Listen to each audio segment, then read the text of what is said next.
आजच्या ब्लॉगची सुरुवात दळण नेण्यापासून.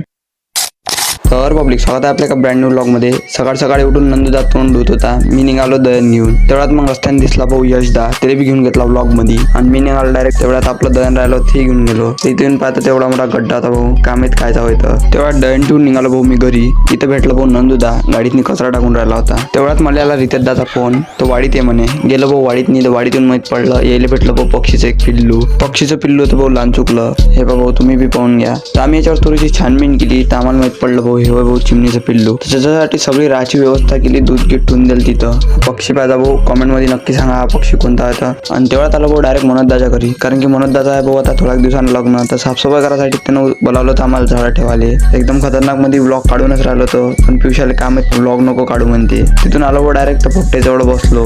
तेवढ्यात हे भाऊ सगळेजण मोबाईल पाहूनच राहिले होते. काम आहेत मोबाईल शिवाय दिवसभर राहते कसे काय, तर तो तिकडे मोबाईलच पाहून राहिला. तेवढ्यात तिथून डायरेक्ट उचलला भाऊ प्रथम झाले आणि आलो भाऊ कटिंगच्या दुकानात, कारण की आता आहे भाऊ आपल्या घरी लग्न, तर थोडंसं चांगलं दिसायला लागन त्यासाठी आलो होतो भाऊ मी कटिंग करायला. तेव्हा काकाने एक नंबर कटिंग करून दिली. आलो भाऊ दुकानाच्या बाहेर. कटिंग कशी वाटते सांगा. तेव्हाच मग काल आलं तर भाऊ पाणी ते भाऊ खतरनाक मध्ये झाडे पडून होतं. तेव्हा डायरेक्ट आलो भाऊ पोट्टे जवळ बसलो भाऊ इथं. मी आता इथं बसतो भाऊ. तुम्ही भेटतो भाऊ तुम्हाला असेच एका न्यू ब्लॉग सोबत. तोपर्यंत बाय बाय.